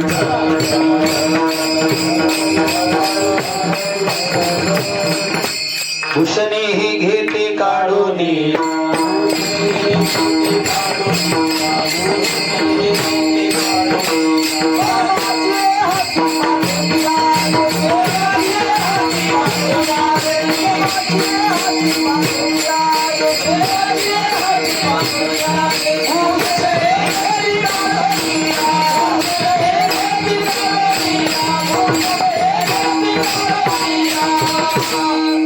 वरवरचा मुलामा जाऊ द्या, लोभ असते, लालच असते, सगळ्या गोष्टी असतात. वर बोलायच्या गोष्टी वेगळ्या आहेत माणसाच्या, आत काही भरलेलं नाही माणसाच्या मनात. कामवासना आहे, क्रोध आहे, लोभ आहे. विठ्ठल विठ्ठल. इतना जो इतरा रहे हो, इतना जो इतरा रहे हो, जिस हुस्न के दम पर जरा रुक जा बेटा, राख का ढेर बन जाएगा. आणि आता आहे ते तरी काय, वरची फक्त पॅकिंग चांगली आहे त्वचेची म्हणून बरं आहे. फार सुंदरपणाचा गर्व आला तर आरशासमोर जा, उभे राहा आणि अशी कल्पना करा की माझ्यावर अंगावर कातडच नाही, मध्ये मस्त आहे सगळं. हा देह नाशिवंत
फक्त आंघोळ न करता बघा, रव रव दुर्गंधी रे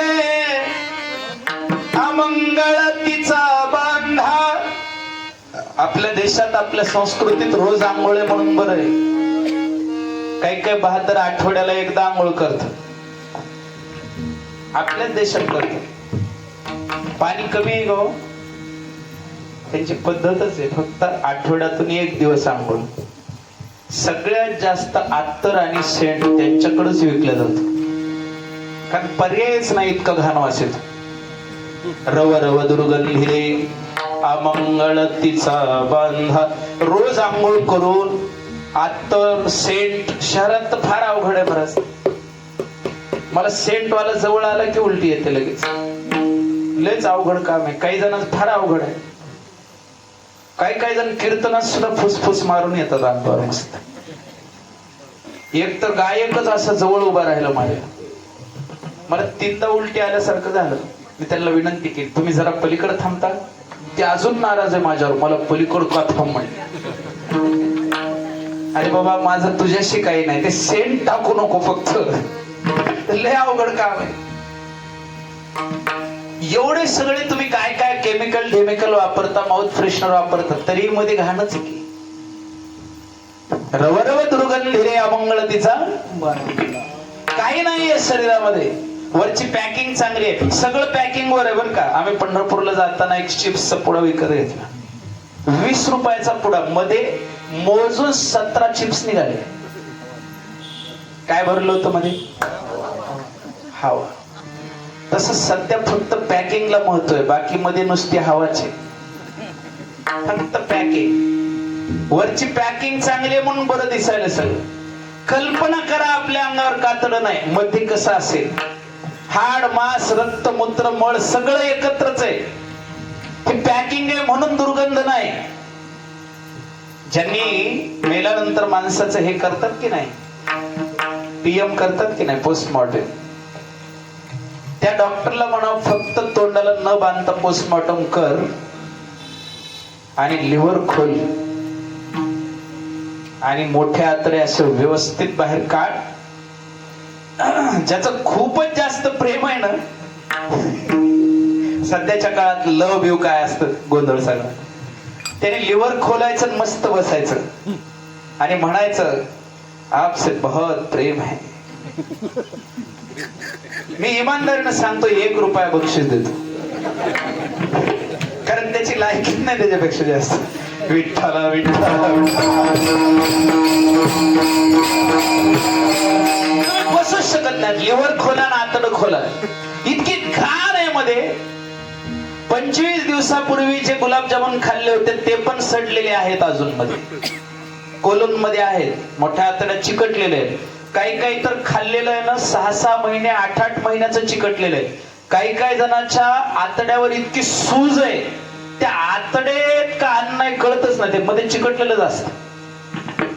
6-6 महिने 8-8 महिने बाहेर निघत नाही. मांसाहारी लोकांचं तर असं आहे, 4-4 5-5 वर्ष मांस चिटकून बसतं मधल्या मांसाला, सडून घाण होतं, निघतच नाही. आणि हे बहादर दुसऱ्या दिवशी आंघोळ करून आमच्या पाया पडायला येतं. विठ्ठल विठ्ठल. म्हणून माळकरी झाल्यापासून 5 वर्ष तरी माळ टिकवा म्हणजे जिंकलं. विठ्ठल विठ्ठल.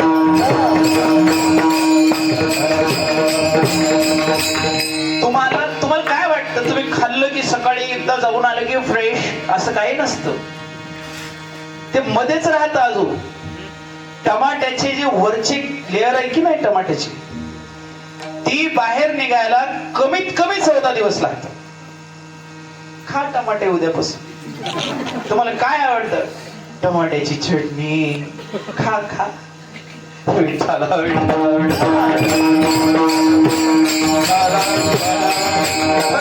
एकच असा पदार्थ आहे जो 2 दिवसात पूर्ण निघून जातो, त्याचं नाव एरंड्याचं तेल. कण सुद्धा राहत नाही आणि एकटा जात नाही, जाताना 10-5 जण चला बाहेर. विठ्ठला विठ्ठला.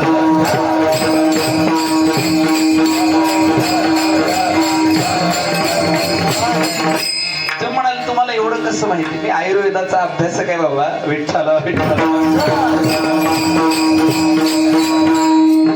देह 5 जणांचा आहे. पृथ्वी तत्व तत्वापासून हाड निर्माण झाले, जल तत्वापासून सगळे फ्लुइड निर्माण झाले. डोळ्यामध्ये जे पाणी आहे हे पाणी जर संपलं, जर ड्राय आईज झाले तर ह्याच्यात वरून ड्रॉप पाण्याचे टाकावं लागतं, कारण ड्राय आईज फार वाईट आहे. काही जण इतके रडतात की पुन्हा अश्रूच येत नाही. ज्याला अश्रू येत नाहीत त्याला बिमारी आहे, रोग झाला डोळ्याचा. ऑप्थेमॉलॉजिस्ट कडे जातात, नेत्र रोग तज्ञ. त्यांना माहितीये कसे पिळायचे डोळे. डोळे म्हणजे खिसा हो. तुम्हाला माहितीये ह्या जगात दोन प्रकारचे कसाई आहेत. एक जनावर कापतात, दुसरे माहित नाही. विठ्ठल विठ्ठल.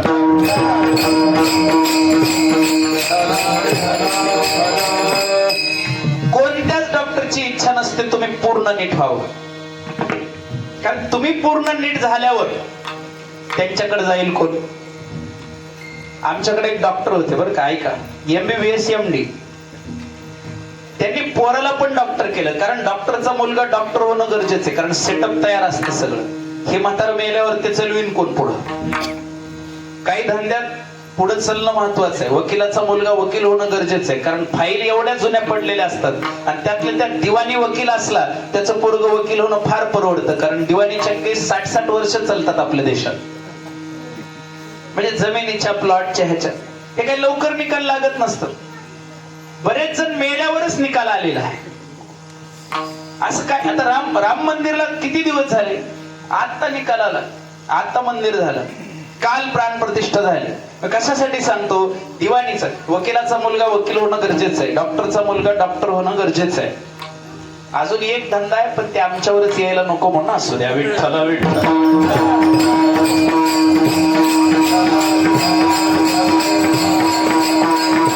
आता MBBS MD डॉक्टर आणि मुलाला पाठवलं अमेरिकेला, कारण इकडे नंबरच लागला नाही. इकडून ते किती लाख किती काय, आता ते डॉक्टर म्हणजे सोपं नाही बरं का, खर्च खूप असतो. ते सेंड करायचे, पैसे पाठवायचे. तो झाला तिकडे, काहीतरी झाला, डॉक्टर MD फेमडी झाला, आला परत आल्यावर म्हातारला वाटलं इतके दिवस प्रॅक्टिस केली, 2 महिने जरा तीर्थयात्रेला जावं. म्हणून याने काय केलं, 4 धामची केली बुकिंग. 4 धाम माहितीये किती जण गेलेत? हातवर करा. 4 धामला गेलेले हातवर करा, लाजू नका. जे गेले नाहीत त्यांनी टाळ्या वाजवा गेलेल्यांसाठी. वा वा, नुसत्या टाळ्या वाजवू नका, आपलंही बघा. जायच्या आधी एकदा जा. नाही कळलं? जायच्या आधी एकदा जा. जव हे सकळ सिद्ध आहे, हात चांगला वया पाय, तव तू आपुले सोहित पाहे, तीर्थयात्रे जाय चुकू नको.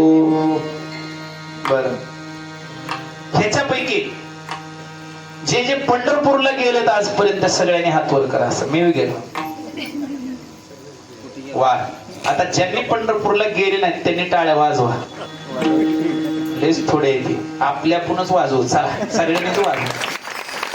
दुसऱ्यांनी नाही टाळ्या वाजवल्या की आपणच वाजवायच्या. काही ताण घेऊ नका. तुम्हाला सांगून तुमचा हॅपी बर्थडे असेल आणि कुणी विश नाही केलं की स्वतः आरशासमोर जायचं, मस्त स्माइल द्यायची, नाही हॅपी बर्थडे असं करत जावा, बरं असतं. अॅनिव्हर्सरीचं तसं होत नाही बरं का, कारण तुम्ही स्वतःला देऊच शकत नाही. दिला तर दोषच देऊ शकता. शुभेच्छा एकमेकाला द्यायच्या असतात.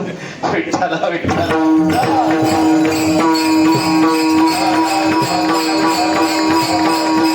आज आमच्या काथोटे साहेबांची अॅनिव्हर्सरी आहे. नारायणरावजी काथोटे साहेबांची अॅनिव्हर्सरी आहे.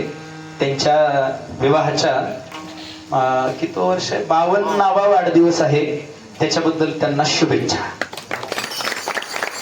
म्हणजे 52वा आहे म्हणून मी शुभेच्छा दिल्यात. बरं, 7वा 8वा 3रा 5वा पहिला तर बघितलं नसतं मी. हे सक्सेस आहे, यशस्वी संसार आहे हो. नाहीतर आता आजकाल फार अवघड आहे महाराज.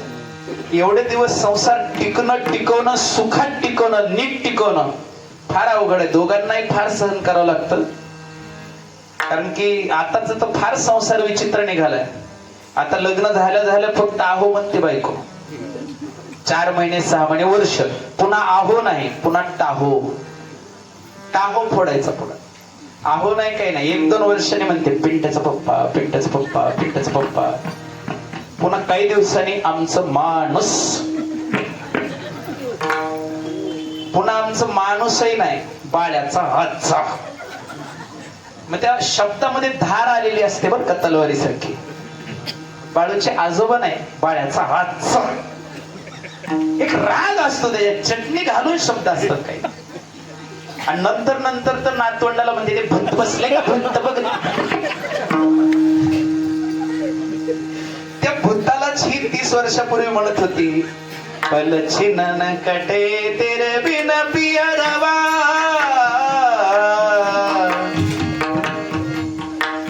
बंदिशाही रागाची गाणं म्हणे नाही मी. विठ्ठल विठ्ठल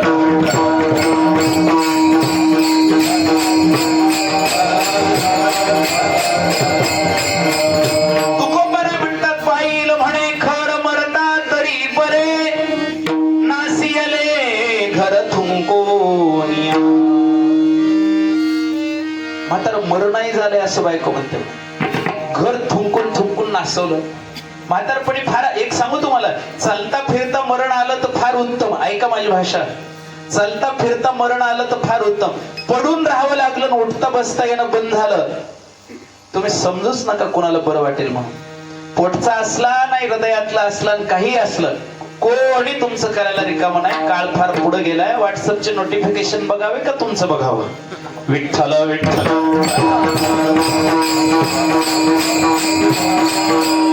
अहो, एक आई बाळाला पाजत होती. आताच्या आई पण असल्या मॉडर्न झाल्या. ती बाळ पाजता पाजता बाळाचं तोंड खाली गेलं, एक टंगड तिच्या हातात राहिलं. ते बाळ खाली लटकत होतं, ती व्हॉट्सअप बघत होती. ते लटकत लटकत म्हणते, नोटिफिकेशन वर सार, मी खाली लटकलोय. इतके येडे झालेत लोक, आता काय सांगा. विठ्ठला विठ्ठल.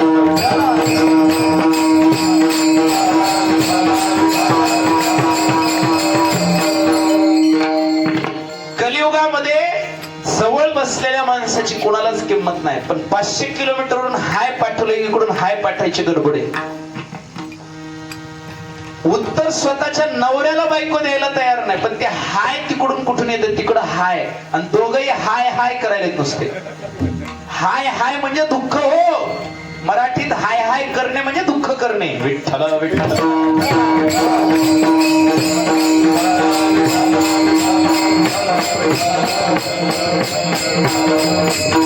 ऐका, तुम्हाला सांगू, या देहाचा भ्रम आहे.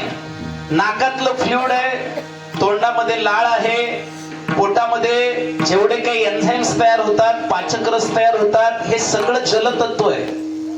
अगदी प्रजोत्पादना करता, रिप्रोडक्शन साठी सुद्धा जे आहे त्याच्यात पाण्याचाच अंश जास्त. चला पुढे.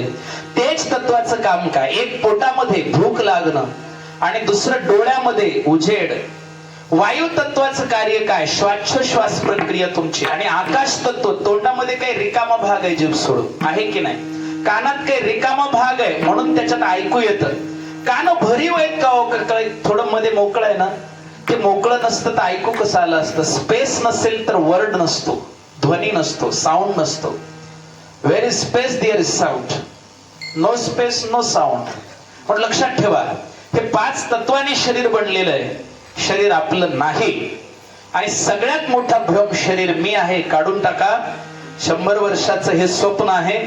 जाग आल्याबरोबर स्वप्न जसं खोटं होऊन जातं, तसं मृत्यू आल्याबरोबर मिळवलेलं धन, मिळवलेली शक्ती, मिळवलेली विद्या सगळं एका झटक्यात संपणार आहे. सोडा हा ध्येयाचा भ्रम. भ्रमधरे से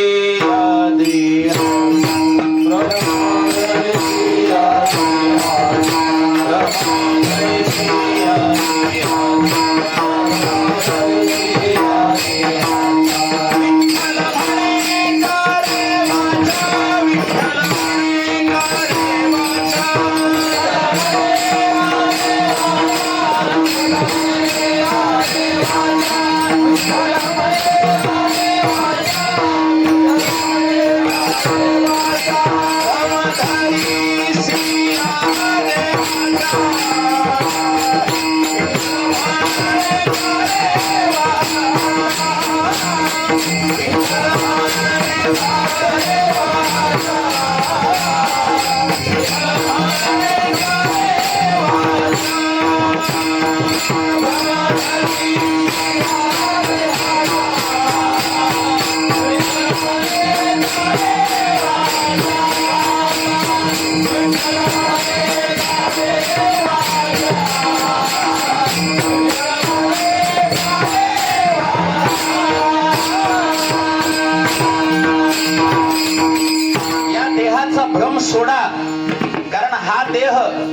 कधी पडेल काही भरोसा नाही.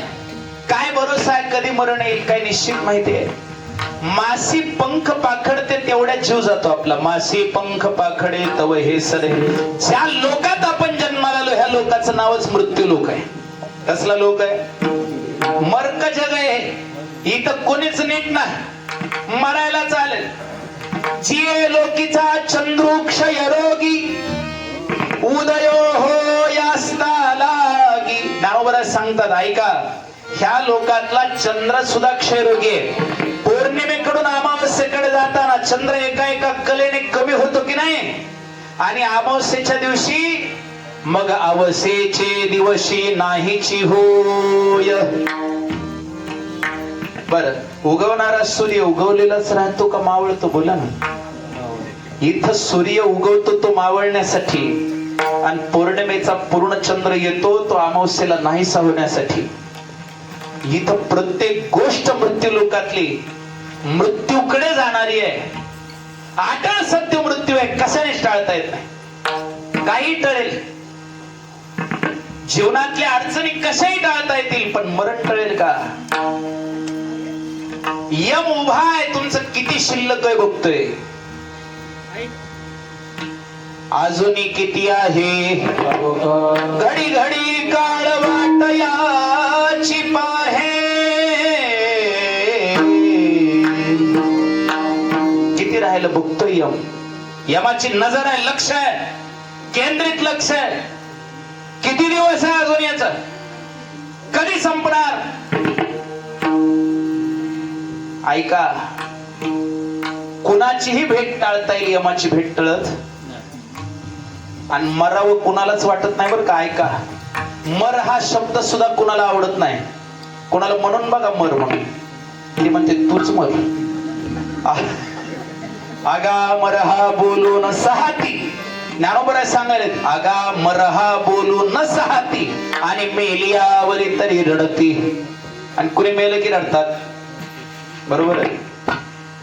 मर हा शब्दही सहन होत नाही. आणि चुकणार तर उग माणसं म्हणते तर काही जग वाट नाही, जगण्यात काही राम राहिलं नाही, मेल्या आलं बरं, मेल्या आलं बरं. पण खरंच वाटते का उमाराव म्हणून? आत्महत्या करायला जाणारे सुद्धा वाट बघत आहेत कुणी येतंय का. त्या मायमावल्याच्या तर लय धमक्या नवऱ्याला. वडणी टाकीत असते पंख्यावर. फक्त टाकी ती वडणी, बाकी काहीच करीत नाही. ह्याला धमकी, व्हिडिओ कॉल. बघा आता जीव दे कशीच देत नाही. नवरे फिवरे काळजी करू नका हो, मरत नसतात त्या. अजिबात नाही. तुम्हाला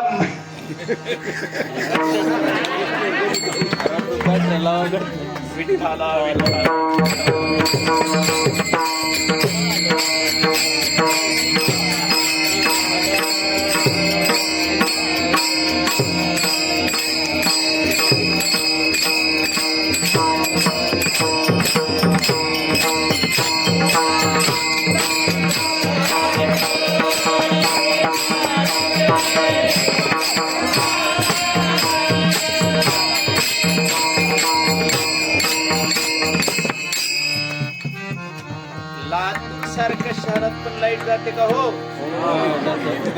आता येईल का परत? म्हणजे माहेरला गेल्यासारखी गेली का बाजारात गेल्यासारखी? विठ्ठला विठ्ठला.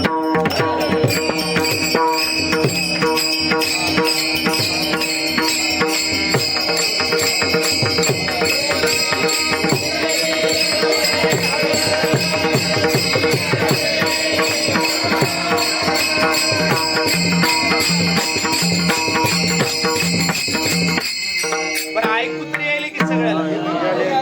जिथून पलीकडे ऐकू येत नाही त्यांनी उग शांत बसा. आणि जिथवर ऐकू यायलंय त्याने बी शांतच बसून ऐका. ऐका, देहाचा भ्रम धरायचा नाही. भ्रम धरिसी या देहाचा. मग करावं काय? ऐका, विठ्ठल विठ्ठल विठ्ठल असं वाणीनं म्हणा. मरायची इच्छा कुणाचीच नसते जगामध्ये. ऐका, फक्त मरण कधी असं वाटतं जेव्हा जीवनात दुःख सहन होत नाही. जे जे लोक आत्महत्या करतात का करतात? जीवनातलं दुःख सहन होत जीवनाकडून सुखाच्या अति अपेक्षा करणारे आत्महत्या करतात आणि आत्महत्या करण्या एवढं महापाप दुसरं नाही. पद्मपुराणात सांगितलं आत्महत्या महत्पापम महत् दुःखतरो भुविः दशलक्ष कोटी वर्षानी महारौरकम नरकाय व प्रवर्जन्तः. महारौरव नावाच्या नरकामध्ये 10 लाख कोटी वर्ष सडावं लागतं आत्महत्या करणाऱ्याला. ऐकलं का? म्हणून आत्महत्या करायचा विचार सुद्धा मनात आणायचा नाही.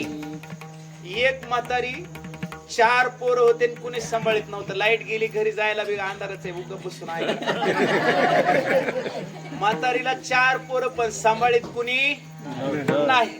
म्हातारी एवढी कदरली गेली रानात सरपण गोळा करायला. सरपण म्हणजे लाकड गॅसच्या ऐवजी जाळण्याकरता बर का. म्हातारीला गॅसच कुणी आणून दिला नाही. कनेक्शन होतं पण आणून दिला. म्हातारी गेली लाकडं गोळा कराय जंगलात आणि तिथं जाऊन म्हणायला लागली यमराजा मला घेऊन जा रे बाबा. ए यमराजा मला घेऊन जा. आणि यम योगायोगानं तिथून चालले होते बर का. आणि यमाचा फोन डायरेक्ट लागतो. नंबर बिजी येतच नाही. कोणी लावितच नाही. सगळ्यात लवकर हाक मारल्यावर येणारा देव यमदेव आहे. बोलवायचे का नाही ठरवा. म्हातारीनं हाक मारली यमराजा ये रे बाबा मला घेऊन जा. यमराज खरंच आले बर का. आणि म्हातारीला म्हणले आजी आलो बर का चला. आजी म्हणली कोण आहे? मी यम आहे. यम आहे खरा यम आहे का? म्हणजे खराच यम आहे. चला तुम्हाला न्यायला आलो. म्हातारीने सांगितलं येड लागलं का काय? जळणाचं वज उचलणं झालंय. वज उचलू लागा.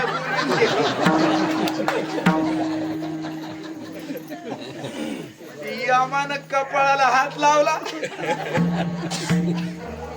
मरायची इच्छा कुणाची नसते. जिजीविषा हा लस्ट फॉर लाईफ. जीवन जगण्याची इच्छा आहे पण मरण अटळ आहे. मरण सत्य. मरण चुकवता येणार नाही.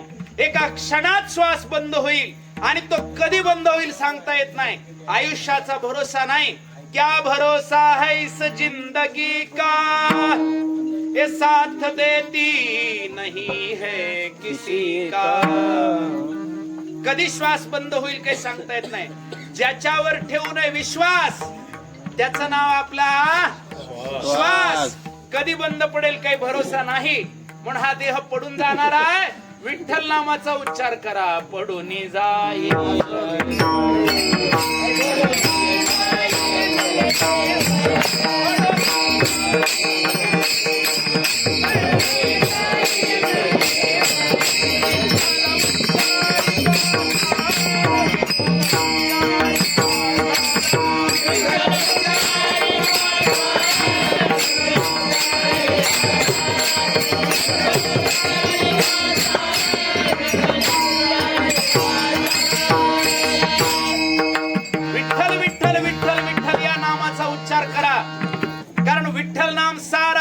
सार सार विठोबा नाम तुझे सार.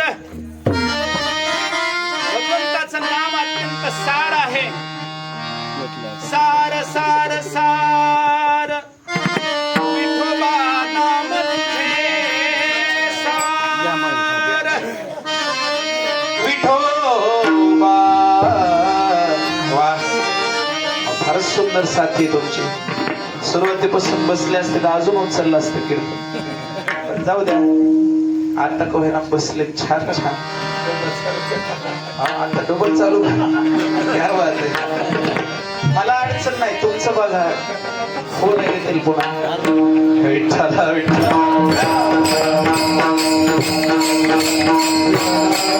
झालं 10 मिनिटात आटोपतो. पण आली लाईट. मला वाटू लागलं गेली काही की माहेरलाच. पण आली बाजारातूनच. विठ्ठल उच्चारी पा. ह्या जगात फक्त भगवंताचं नाम सार आहे. फलकट तो संसार येथे सार भगवंत. भगवंताचं नाम सार आहे म्हणून त्या सार नामाचा उच्चार करा. आणि मरणाचीही भीती बाळगायची नसेल तर सद्गुरूचा हात मस्तकावर पाहिजे मग यमाचाही भय राहत नाही बाप रुक्मादेवीवर अभय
Thank you.